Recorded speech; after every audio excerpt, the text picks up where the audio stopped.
નમસ્કાર, આપ જોઈ રહ્યા છો ટીવી 13 ગુજરાતી। આપની સાથે હું છું લવલીન બ્રેડીની। શરૂઆત મહત્વના સમાચારોની સાથે કરીશું। અમેરિકાના રાષ્ટ્રપતિ ડોનાલ્ડ ટ્રમ્પ અને ભારતનો પ્રેમ। હવે ડોનાલ્ડ ટ્રમ્પે પીએમ મોદી સાથેના સંબંધો વખાણ્યા છે।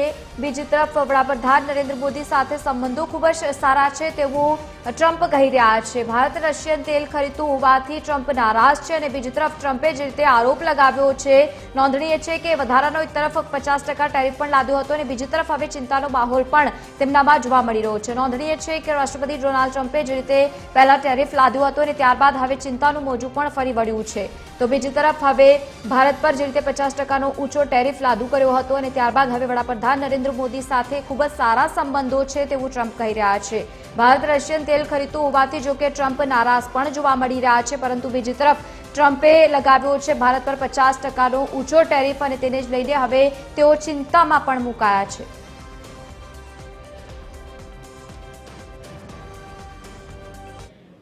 I've been very disappointed that India would be buying so much oil, as you know, from Russia.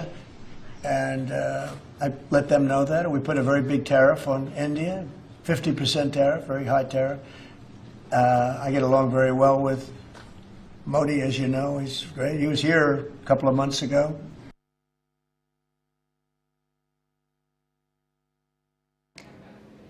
તો જે રીતે ટ્રમ્પે લગાવ્યો છે ભારત પર 50%નો ટેરિફ, હવે સરળ ભાષામાં સમજીએ કે ડોનાલ્ડ ટ્રમ્પ કહેવા શું માગે છે અને શું તેમના મનમાં પણ ચાલી રહ્યું છે, જે પ્રકારે તેઓ એક બાદ એક નિવેદન આપી રહ્યા છે।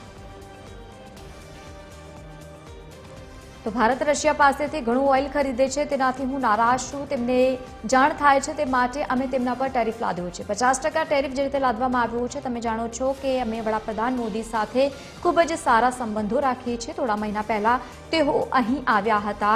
બદલતા સૂરમાં તેઓ દ્વારા નિવેદન આપવામાં આવ્યું છે ભારત રશિયા પાસેથી ઘણું ઓઇલ ખરીદે છે, તેનાથી હું નારાજ છું। તેમને જાણ થાય તે માટે મેં તેમના પર 50%નો ટેરિફ લાદ્યો। 50% ટેરિફ જે રીતે લાદવામાં આવ્યું છે, તમે જાણો છો કે વડાપ્રધાન મોદી સાથે મારા ખૂબ જ સારા સંબંધો છે। થોડા મહિના પહેલા તેઓ અહીં આવ્યા હતા તેવું પણ તેમના દ્વારા કહેવામાં આવ્યું।